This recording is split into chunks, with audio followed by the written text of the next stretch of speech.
Oke, bismillahirrahmanirrahim. Assalamualaikum warahmatullahi wabarakatuh. Waalaikumsalam warahmatullahi wabarakatuh. Good morning, ladies and gentlemen. In this beautiful occasion, we would like to present the material about ESP, especially about evaluation in ESP atau evaluasi dalam ESP. Baiklah, saya sekalian di sini sebagai materi pertama. Kita langsung saja ke poin yang pertama. Saya akan mulai dari evaluation atau apa sih itu evaluasi. Jadi, Pauline Robinson in his books defines evaluation as the discovery of the value for someone purposes. Jadi menurut Pauline Robinson dalam bukunya, beliau mendefinisikan bahwa evaluasi ini sebagai penemuan nilai untuk beberapa tujuan. Nah, yang kedua itu definisi lain yang lebih jelas dikembangkan oleh Alderson dan Murphy yang menulis bahwa evaluasi ini berkaitan dengan menggambarkan apa yang ada dan menempatkan nilai pada apa yang ditemukan. Nah, poin yang kedua itu why evaluation in ESP atau mengapa sih evaluasi ini harus ada di dalam English for specific purpose. Jadi alasan yang pertama itu ESP has developed in response to certain pressures, yang artinya ESP telah berkembang sebagai respon terhadap tekanan tertentu. Nah, yang kedua, perkembangan dalam landasan teoritis pengajaran bahasa menunjukkan kebutuhan untuk lebih memperhatikan pembelajaran individual. Yang ketiga, dunia perdagangan dan teknologi menghasilkan sejumlah besar orang dengan kebutuhan belajar bahasa tertentu pada saat itu. Nah, yang selanjutnya, permintaan dihasilkan sebagai hasil untuk kursus yang akan membekali peserta didik tertentu dengan keterampilan yang diperlukan untuk melaksanakan kebutuhan ESP ini. Nah, yang terakhir itu tugas tertentu dalam bahasa Inggris. Next. Dan selanjutnya ESP accountable teaching atau ESP dalam pengajaran yang akuntabel. Yang pertama itu seperti halnya kursus pengajaran bahasa lainnya, ESP memiliki persyaratan yang dipusatkan secara tajam oleh fakta bahwa ESP ini memiliki tujuan yang ditentukan seperti yang sudah kita bahas minggu-minggu lalu, teman-teman. Jadi ESP ini misal contohnya di sini memiliki tujuan yang ditentukan seperti tugas UTS minggu lalu, misalnya ESP for economy, ESP for cooking dan lain sebagainya. Yang selanjutnya, pelajar dan sponsor ESP adalah investor dalam kursus ESP dan mereka ingin melihat pengembalian investasi waktu dan uang mereka.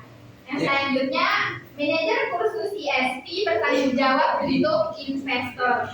And the last, akuntabilitas ini menghasilkan permintaan yang lebih banyak dan lebih baik prosedur evaluasi.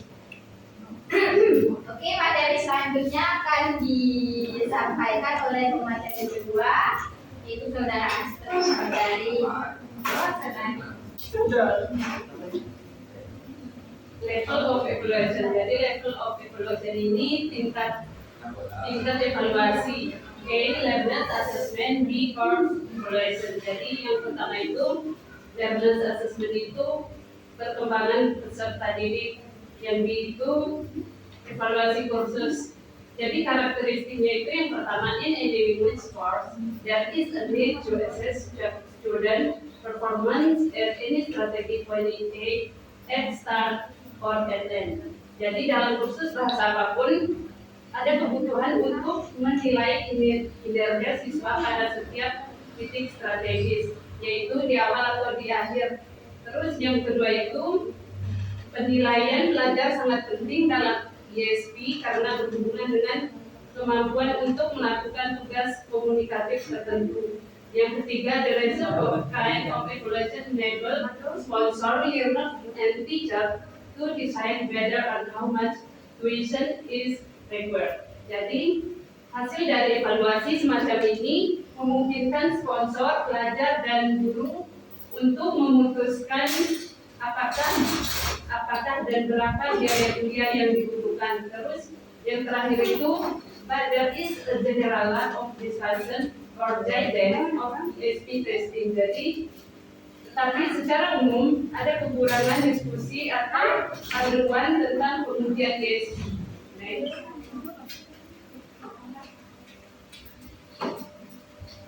Terus yang tipe dari asesmen ini yang pertama a place test,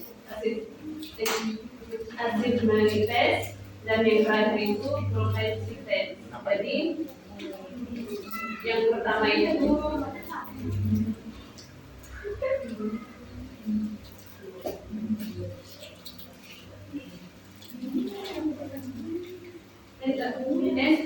place of test in the determines learners stage of knowledge before the investigation. Jadi tujuan tes penempatan adalah untuk menentukan tingkat pengetahuan peserta didik sebelum ESP itu dimulai. Yang kedua, dapat use the place the learners in ESP course most suited in their needs. Jadi ini digunakan untuk menempatkan pembelajar dalam kursus ESP yang sesuai dengan kebutuhan mereka. Terus yang ketiga itu jika seorang pelajar sudah mahir dalam keterampilan yang dibutuhkan, tidak diperlukan biaya kuliah lebih lanjut.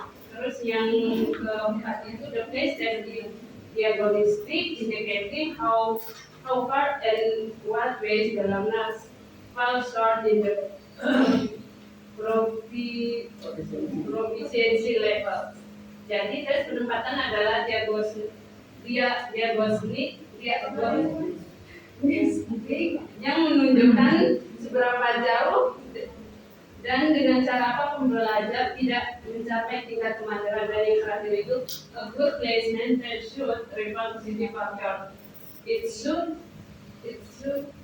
show not just what the learner lacks, but also and potential for the learning can be exploited in ESP course. Jadi tes penempatan yang baik harus menggunakan faktor-faktor positif. Ini menunjukkan tidak hanya kekurangan pembelajar, tapi juga potensi pembelajaran apa yang dimanfaatkan dalam kursus ESP.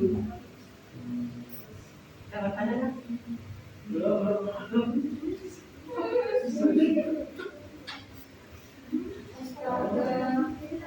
yang selanjutnya itu achievement test. Jadi this kind of the test less traumatic side may usually to the course. Yang kedua itu it does not have to perform the external influences, but should rather reflect on the natural and context of the course itself. Test whether you can reasonably using the learners have learned. Yang kedua, what does actually to better avoid this in the test. Jadi tes macam ini paling tidak bermasalah karena biasanya bersifat internal untuk kursus. Yang kedua, tidak harus sesuai dengan pengaruh eksternal, tetapi lebih mencerminkan sifat dan kursus itu sendiri. Terus yang ketiga itu prinsip untuk melakukan tes prestasi. Yang keempat itu ujilah apa yang secara wajar yang dapat Anda asumsikan telah dipelajari oleh pelajar. Yang kelima itu uji apa sebenarnya yang akan diuji. Dan yang terakhir itu dari pihak dalam ujian. Nah, baik, selanjutnya akan dijelaskan oleh saudara Pak. Saudari Fahri.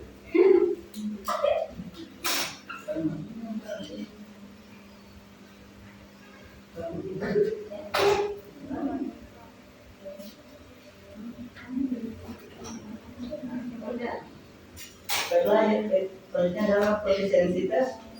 Proficiency test are the same as where candidates will be able to perform the language test regardless of the. Jadi proficiency test yang di sini adalah ditunjukkan untuk apakah kandidat dapat melakukan performanya dalam tes bahasa seperti yang ditunjukkan. Yang kedua itu the candidate ability is assessed according to how far it has self-criteria that to be essential for proficiency in a particular test. Kandidat kemampuan kandidat di tes sesuai dengan seberapa jauh mereka cocok di beberapa kriteria yang dites untuk essential proficiency, untuk proficiency lebih lanjut atau lebih tinggi. There's no pass or fail distinction, but rather a scale of degree of proficiency in that. As the British Council use benchmark of CLTS ideals. Tidak ada protokol kegagalan yang dibutuhkan, tetapi adanya skala atau beberapa tingkatan untuk proficiency test seperti di British Council. This test are kriteria referred. Jadi tes ini berdasarkan kriteria atau tidak bukan nilai, tapi hanya mark seperti A, B, C, dan D. Poin berikutnya itu karakteristik. Evaluation is pictures help to establish whether it is meeting its aims or not. Jadi evaluasi ESP ini bertujuan untuk membantu menstabilkan apakah diperlukan pertemuan berikutnya atau tidak. First evaluation also plays a useful social role by showing the various parties involved, like a teacher, learners, sponsor, etc. That their views are important. Jadi, first tujuan dari evaluasi adalah selain juga untuk peran sosial, seperti halnya juga beberapa partis atau beberapa tertentu dalam pembelajaran, seperti halnya guru, pembelajar, juga sponsor untuk tertib pada korban. Jadi dalam pertemuan PSB ini beberapa view itu penting, seperti halnya pandangan dari sponsor, guru, dan juga pembelajar untuk menilai. There are four aspects of ESP course evaluation to be considered. What should be evaluated? How can ESP course be evaluated? And who should be involved in the evaluation? When and how often should evaluation to take place? Nah, di sini poin pertama itu what should be evaluated. Dalam ESP itu perlu adanya objek yang dievaluasi. Contohnya itu seperti di ESP kan ada pembelajaran seperti hanya bahasa, tapi jika di ESP dilanjut terdapat hal lainnya seperti praktek yang ditunjukkan untuk pembelajar untuk terjun ke lapangan langsung dalam pekerjaannya. Bukan entry course di seperti yang saya jelaskan tadi itu selain bahasa juga ada praktek dan juga beberapa prosedur biasanya. Bukan usul diinfo in the evaluation. Nah, di sini siapa yang terlibat itu tentu saja selain guru, pembelajar, juga beberapa sponsor ini diperlukan untuk mendukung pembelajaran dan juga untuk membantu karir pembelajar tersebut untuk mendapatkan beberapa bantuan seperti halnya pendidikan siswa ataupun langsung magang kerja. When and how often evaluation take place? Nah, kapan beberapa sering evaluasi ini harus ada, itu tergantung dari sekolah ataupun kebutuhan dari siswanya tersebut. Karena evaluasi ini juga penting selain untuk mengetes kemampuan juga pemahaman siswa tentang ISP dalam pemahamannya yang telah diberikan. Ini juga untuk membantu siswa dalam mengetahui levelnya. Jadi ini tergantung dari seberapa cepat pemahaman siswa dan juga dari prosedur yang dilakukan oleh pembelajar oleh gurunya sendiri dan juga sekolah. Baik, poin berikutnya. What should be evaluated? Certainly everything of significance should be evaluated. Jadi singkatnya itu semuanya yang signifikan itu harus dapat dievaluasikan seperti kemampuan ability to process information, the ability to process information once it has been collected. Ya seperti yang poin kedua telah dijelaskan itu kemampuan untuk mendapatkan informasi telah saya jelaskan sebelumnya. Your ability to use information once it has been collected, kemampuan untuk menggunakan informasi yang telah didapatkan dari tadi saya jelaskan. ISP course in learning standard approach is to meet two main needs: learn need as learner and learn need as language user. Jadi pokok pembelajaran ISP ini adalah untuk memiliki dua main needs atau tujuan. Satu, pembelajar sebagai pengguna bahasa dan juga pembelajar sebagai internet.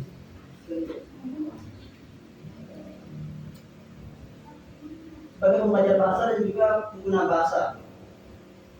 So what should be evaluated is the course fulfilling the learner's language learning and using it. Jadi apa yang harus dievaluasi itu adalah apakah course ataupun pembelajaran itu memenuhi the learner's language learning, pembelajar bahasa, kebutuhan pembelajar bahasa dan juga apa yang dibutuhkan pembelajar tersebut.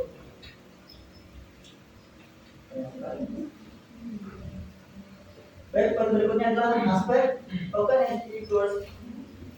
Aspek dari poin nomor SPI course evaluated. There are many ways in which ESP course can be evaluated in ranking for stimulation through division box. However, in practice, most ESP courses are evaluated using one or more of the following techniques. Nah, jadi seperti yang saya jelaskan tadi, untuk mengevaluasi ESP ada test result, questionnaire, discussion, interview, informal meet. For example, comment, casual, chat, and etc. Jadi ini beberapa teknik untuk mengetes ESP seperti halnya tes kuesioner dan diskusi dan interview. Tetapi yang paling umum digunakan adalah interview. Baik, poin berikutnya adalah the extent of involvement of any group will vary, but it is likely that the bodies most closely concerned will be the ESP teaching institution, the teachers, the learner, and the course sponsor.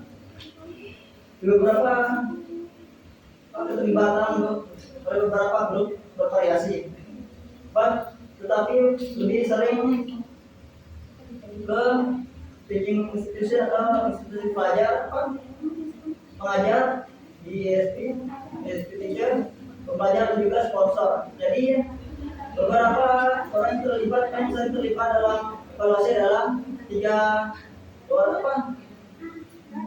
grup, yaitu pengajar, pembelajar dan juga sponsor. Foreign student can also provide useful information. Jadi mantan siswa juga dapat memberikan beberapa informasi yang berguna, seperti halnya pengalaman. It is important to get a representative cross section of views and to take them properly into account. Jadi penting untuk mendapatkan beberapa representative cross section seperti halnya itu tanya jawab dari beberapa seksi untuk mendapatkan view ataupun masukan dalam dalam apa akun mereka, seperti halnya itu dari masyarakat ataupun orang yang terlibat dalam proses itu. Jika itu hanya makam masyarakat ya.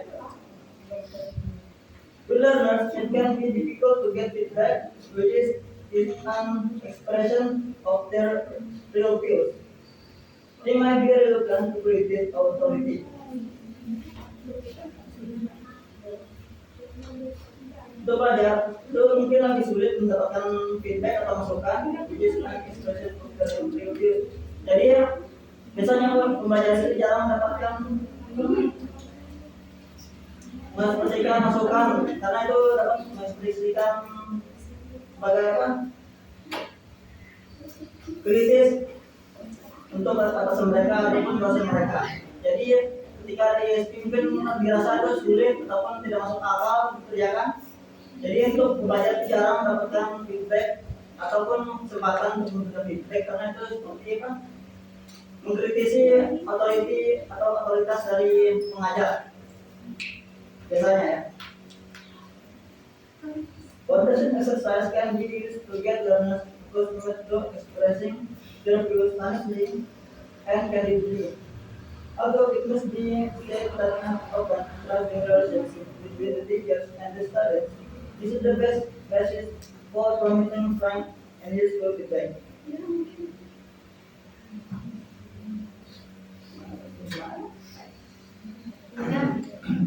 Indah, perhatikan.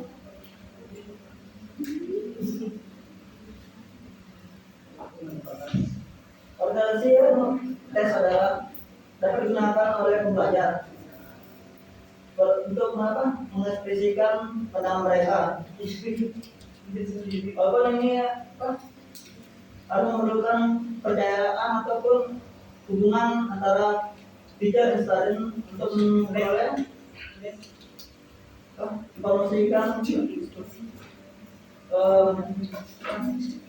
feedback atau masukan yang berguna. Jadi di orientasi serta itu jika ingin sukses memerlukan hubungan atau relationship antara siswa dan juga dosen pengajar. Seperti yang masukan beberapa dosen mungkin tidak menerima beberapa masukan dari siswa karena dianggap mengkritisi. Tapi jika seperti kita katakan di sini memerlukan relationship, trusting relationship, yaitu percayaan, hubungan percayaan antara dosen dan siswanya. Jadi itu sangat penting untuk mendapatkan feedback yang benar dan juga mendukung pembelajaran tersebut.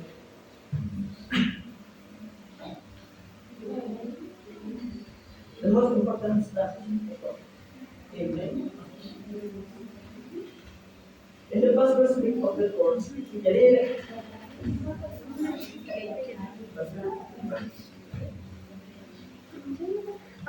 untuk paling penting terjadi the first week of the course. Seperti yang kita tahu, itu pertama dari pembelajaran adalah hal yang terpenting. Kenapa saya mengatakan seperti itu? Karena jika kita tersesat di awal, pasti itu akan sulit untuk mengikuti pembelajaran berikutnya. Sama halnya seperti pembelajaran kita di SP yang lebih spesifik seperti sintak dan morfologi. Ya, pernah pelajari ya? Ya. The term established here will probably have a greater effectiveness on the test course. Okay? Menurut kedua itu ada dua interval throughout the course. Nah, beberapa interval throughout the course ini mungkin adalah beberapa interval atau jeda di antara pertemuan. Karena biasanya ada plus balik atau feedback ataupun pembahasan materi berikutnya yang kadang sudah supaya lebih dirangkum oleh dosen untuk mempermudah pembelajaran. Sangat penting. At the end of the course, pada akhir pertemuan ataupun pembelajaran. Nah ini itu saja paling penting karena pada akhir pertemuan atau pembelajaran pasti adanya evaluasi. Nah sebelum evaluasi pasti adanya pembagian kisi-kisi atau materi yang akan dipelajari untuk mempermudah siswa atau pembelajar untuk mendapatkan materi-materi penting yang akan dites.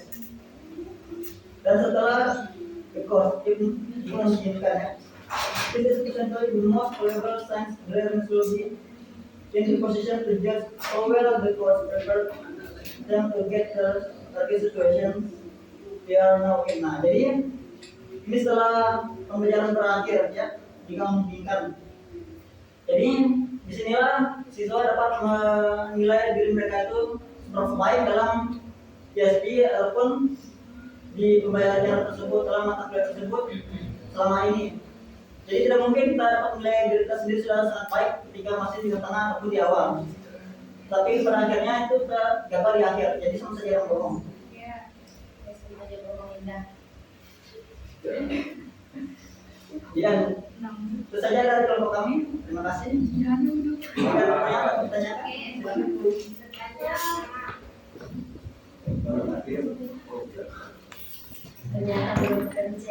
Saya, ya, pertanyaan saya adalah pertimbangan apa yang harus dipertimbangkan sebelum melakukan evaluasi PSP? Saya dari kelompok 2 dan partner saya ada Karama sama Kang. Dan pertanyaan saya, Selanjutnya, what is the purpose of evaluating ESP material? Saya kelompok 3. Pertanyaan saya dari kelompok 3, anggota kelompok saya ada Indah Kumalasari dan Hanani Wiludi. Pertanyaan saya, Hermi, berarti ya, manakah yang lebih efisien, evaluasi sebelum memberikan materi atau setelah memberikan materi?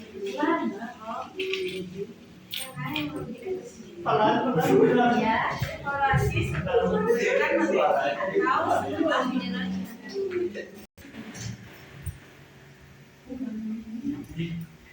Saya Hermi, ya, dari kelompok 6. Teman saya ada Putri sama Rizky. Pertanyaannya, prosedur evaluasi apa yang biasanya digunakan dalam PSP? Sudah? Dan bagaimana prosedur tersebut berkembang dari waktu ke waktu untuk memenuhi kebutuhan peserta didik? Sudah? Saya dari kelompok 7 dengan partner saya Nurul Hidayati dan Abdurrahman Maulana.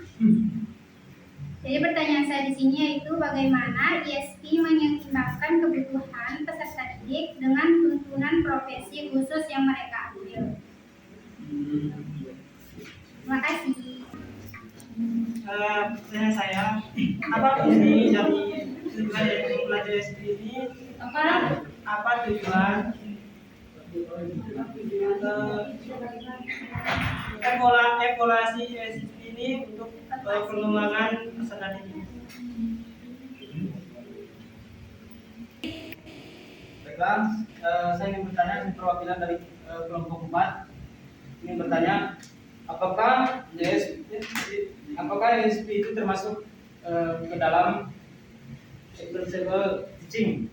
Sekian. Uncountable teaching. Yang tadi baiklah, saya akan menjawab pertanyaan dari saudara tulis. Kalau saya mau juga bahwa dikit dan Jihan. Baik, pertanyaan nomor 1 yaitu dari saudara tulis. Pertimbangan apa yang harus dilakukan sebelum melakukan evaluasinya? Pertimbangan apa yang dilakukan itu tentu saja memahami materi siswa dan juga sudah beberapa pertemuan yang telah dilewatkan sebelum persiapan untuk melakukan evaluasi tersebut. Seperti yang kita di daerah satuan puas, pasti ada persiapan terlebih dahulu, yaitu minimal 7 pertemuan. Tentu saja dalam jalan-jalan tersebut pasti ada disediakan beberapa materi inti dan juga diberi ringkasan atau materi kunci yang telah disumbari ataupun baik itu diminta oleh dosen maupun siswa sendiri yang merangkum materi tersebut agar mudah dipahami. Pertanyaan, apakah dapat diterima? Pertanyaan ya, dari saudara Kia. Nah, untuk pertanyaan tentu saja mungkin berapa kalian evaluasi itu perlu memerlukan materi-materi dan pertama karena ini ISP bukan PGP atau general purpose, tentu saja materi itu tidak dapat dari buku umum seperti pelajaran apa, English, intermediate apa, beginner segala macam ya. Perlu materi spesifik. Jadi tidak mungkin sebelum ISP ini dilakukan belum memberi materi, jadi harus telah memberikan materi dulu baru dapat dipahami oleh siswa dan melakukan evaluasi. Sama seperti kita. Tidak langsung ISP tapi banyak dulu, kecuali itu placement test atau tes penempatan. Bagaimana dari itulah nomor 4 dari pertanyaan saudara Itu jihad prosedur evaluasi apa yang biasanya digunakan dalam ISP dan bagaimana prosedur tersebut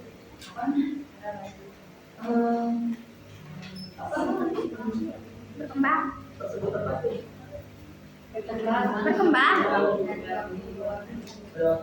Nah, tadi ISP ini dikembangkan itu pada akhir tahun abad 19 karena tidak ada kecocokannya antara PGP dengan ISP, di mana banyak pembelajar ataupun mahasiswa yang telah lulus itu tidak dapat menempati pekerjaan yang diinginkan karena tidak sesuainya dengan pekerjaan mereka dan membuat mereka shock di tempat ya. Jadi mungkin awal-awal dari ISP ini seperti halnya pengembangan edukasi dan materi, mungkin awalnya itu hanya praktik dan juga interview, dan mungkin sekarang lebih dikembangkan untuk menjadi beberapa tes lanjutan seperti kuesioner dan juga beberapa materi persiapan dalam prosedur sebelum melakukan praktek ataupun tugas. Contohnya itu tampil ya di SMK di tempat saya dulu pasti ada persiapan di mana kita harus membeli bahan persiapan barang-barangnya. Contohnya itu sebelum di praktek kompetensi membeli barang sendiri yaitu kebutuhan memasak, bumbu, persiapan alat-alat, dan untuk besoknya baru persiapan untuk memasak. Kalau saya terima setelah dia. Baik, asik.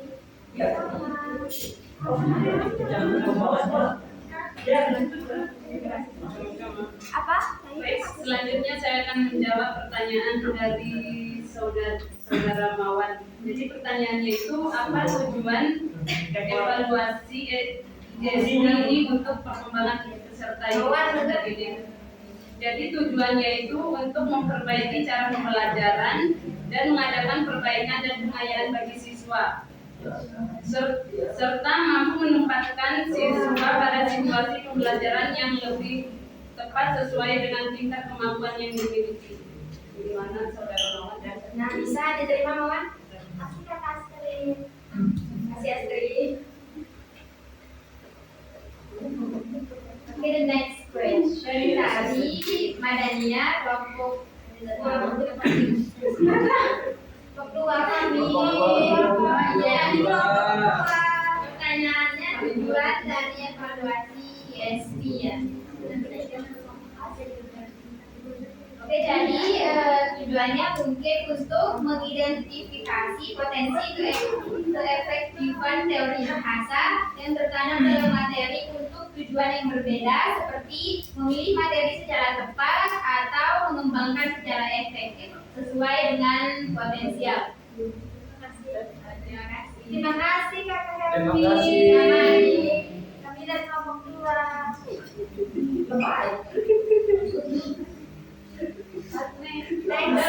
Next question. Udah. Oke, Iwan, kita lanjut ke pertanyaan selanjutnya, yaitu pertanyaan dari Hairul. Tadi pertanyaannya, apakah ISP ini termasuk ke dalam accountable teaching? Tadi sudah jelas sebenarnya di slide kedua, yang di ISP is accountable teaching atau ISP ini adalah accountable teaching. Jadi Hairul, saya dulu dari accountable. Jadi accountable itu adalah tanggung tanggung jawab. Jadi tanggung jawab pembelajaran. Jadi di sini di ISP ini sudah memiliki tanggung jawabnya sendiri di bidangnya masing-masing. Contohnya di bidang pariwisata di mana ada yang bertanggung jawab memberikan informasi dan menuntun tamu atau guide, dan ada juga yang melayani tamu makan atau kopi. Jadi gimana ya?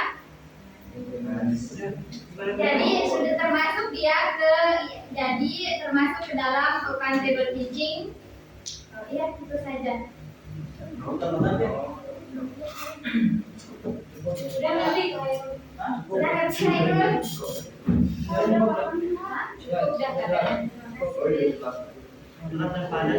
Baik, selanjutnya saya akan menjawab pertanyaan dari saudari ini. Jadi pertanyaannya tadi itu bagaimana ISP ini mengembangkan kebutuhan peserta didik dengan tuntunan profesi khusus yang mereka inginkan. Jadi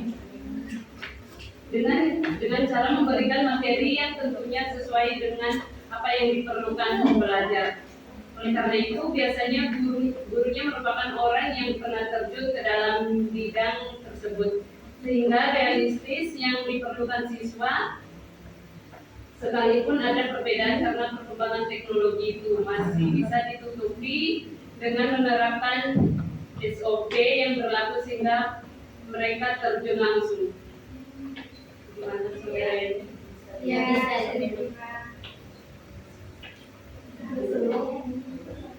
okay, ladies and gentlemen, maybe that's all our presentation today.